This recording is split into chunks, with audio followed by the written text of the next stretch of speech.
လူတိုင်းကတော့လေဘဝမှာကောင်းတာတွေလိုချင်ကြတာပဲနော်ငွေကြေးတွေအများကြီးလိုချင်တယ်ယာတူးတွေတက်ချင်တယ်အချစ်ခံရခြင်းတယ်တကယ်ကိုကောင်းမွန်တဲ့တကယ် romantic ဖြစ်တဲ့ relationship တွေလူတိုင်းလိုချင်တယ်လူတိုင်းမှာအဲ့ဒီဆန္ဒတွေရှိတယ်ဒါပေမဲ့တကယ်လက်တွေ့ဘဝမှာကလိုချင်တာတွေကရမနေလိုချင်တဲ့ဘဝတွေဖြစ်မနေဘာကြောင့်လဲဆိုတဲ့အကြောင်းကျွန်မ sharing လုပ်ပေးပါမယ်ကျွန်တော်တို့မှာ receiving capacity လို့ခေါ်တဲ့လက်ခံနိုင်တဲ့ limit ဆိုတာလူတိုင်းမှာရှိတယ်။တယောက်နဲ့တယောက်နဲ့သတ်မှတ်ထားပုံချင်းမတူ။တယောက်ကတော့များများလက်ခံနိုင်တယ်လို့တချို့လူတွေအတွက်ကြတော့လေနည်းနည်းပဲလက်ခံနိုင်တဲ့အရာမျိုးရှိတယ်။အဲ့ဒီအရာဘာလဲဆိုကျွန်တော်တို့ငယ်စဉ်တည်းကနေကြီးလာတဲ့အချိန်ကျမတို့ကိုတွင်တင်လိုက်တဲ့အရာတွေကျမတို့ဘဝထဲမှာလွယ်ကူကူရခဲ့လားကျမတို့လိုချင်တဲ့အရာတွေကိုခက်ခဲရခဲ့လားဒီအတွေ့အကြုံတွေပေါ်မူတည်ပြီးတော့ကျမတို့ကလက်ခံနိုင်တဲ့စွမ်းအင် receiving capacity လို့ခေါ်တဲ့ဘယ်အရာကိုမဆိုလက်ခံနိုင်တဲ့စွမ်းအင်ကကွာသွားတယ်ဥပမာလူတစ်ယောက်ကကိုယ့်ကိုပစ္စည်းတစ်ခုလာပေးလာရင်ကျမတို့ကအဲ့ဒီအပေါ်မှာဝမ်းပန်းတတာနဲ့လက်ခံချက်လားဒါမှမဟုတ်မြူချင်းဦးအာနာစရာကြီးမလုပ်ပါနဲ့ညင်းချက်လား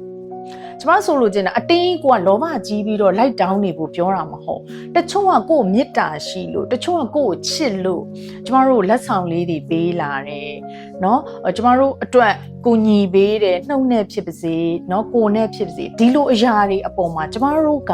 ဘလို့စိတ်နဲ့လက်ခံလဲဒီအရာတွေပေါ်မှာကျမတို့ကတကယ်ကို gratitude နဲ့တကယ်ကို appreciate လုပ်ပြီးတော့ကျေးဇူးတင်တယ်အခုလိုပေးတဲ့အတွက်ကျေးဇူးတင်တယ်အခုလိုကူညီပေးတဲ့အတွက်ကျေးဇူးတင်တယ်ဆိုပြီးတော့အဲ့ဒီသူတို့ကူညီတဲ့အရာသူတို့ကျမတို့ပေးတဲ့အရာတွေပေါ်မှာကျမတို့ကတကယ်ကိုကျေးဇူးတင်တဲ့စိတ်နဲ့လက်ခံနိုင်လားဒါမှမဟုတ်ရင်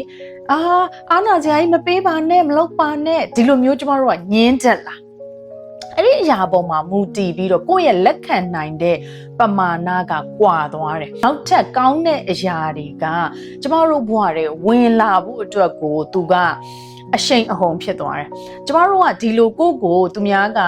တေးသေးလေးပဲဖြစ်ပါစေပေးတဲ့အရာတွေကူညီတဲ့အရာတွေပေါ်မှာကျမတို့ကတကယ်ကို appreciate လုပ်ပြီးတော့ receiving လုပ်တတ်တယ်ဆိုရင်နောက်ထပ်ကောင်းတဲ့အရာတွေကလည်းကျမတို့ဘဝတွေကိုအလွယ်တကူစီးဝင်လာတယ်ဘယ်လိုမျိုးလဲဆိုတော့ဥပမာဒီလူတယောက်ကိုကျမတို့ကမုံလေးတစ်ခုစားစေခြင်းလို့သွားကြွေးလိုက်ရင်သူက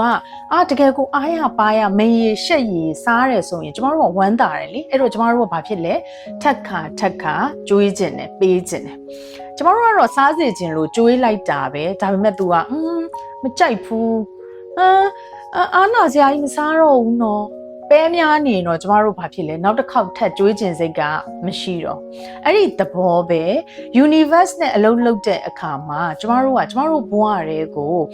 ဆက်ဆခြင်းမှာဝင်လာတဲ့အရာတွေတေးမွားလေးတွေကအစကျမတို့ကအဲ့ဒီအရာလေးတွေပေါ်မှာ appreciate လုပ်ပြီးတော့လက်ခံတတ်ရတယ်တန်ဖိုးထားပြီးတော့ကျမတို့လက်ခံတတ်ရတယ်အဲ့ဒီအခါကျတော့မှ universe က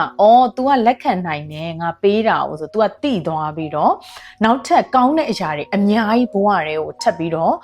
ပေးလိမ့်မယ်အဲ့ခါကျရင်ကျမတို့ကတကယ်ကျမတို့ဖြစ်ချင်နေတဲ့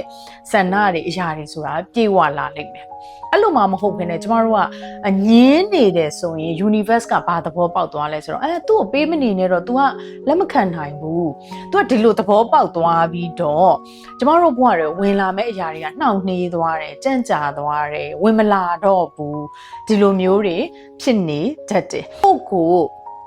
ပေးလာတဲ့အရာလေးတွေကိုစီကိုစီးဝင်လာတဲ့အရာလေးတွေငွေကြေး1000ပဲဖြစ်ဖြစ်เนาะ1000ပဲဖြစ်ဖြစ်မုံလေးတစ်ခုပဲဖြစ်ဖြစ်သူများကကိုပေးလာတယ်ဆိုရင်အဲ့ဒီအရာအပေါ်မှာကျမတို့ကကိုအပြစ်ရှိသလိုမထိုက်တန်သလိုရှက်သလိုမခံစားဘဲနဲ့အဲ့ဒီအရာလေးတို့ကျမတို့ကပြည့်ဝနဲ့လက်ခံပါပြည့်ဝနဲ့လက်ခံတတ်ဖို့ကိုကအကျင့်မရှိသေးဘူးဆိုရင်လေ့ကျင့်ယူပါဒါမှတကယ်ကိုလိုချင်တဲ့အရာတွေကကိုယ့်ရဲ့ဘဝတွေကိုဒီထက်ပိုပြီးတော့အရှိန်အဟုန်နဲ့စီးဝင်လာမှာဖြစ်ပါတယ်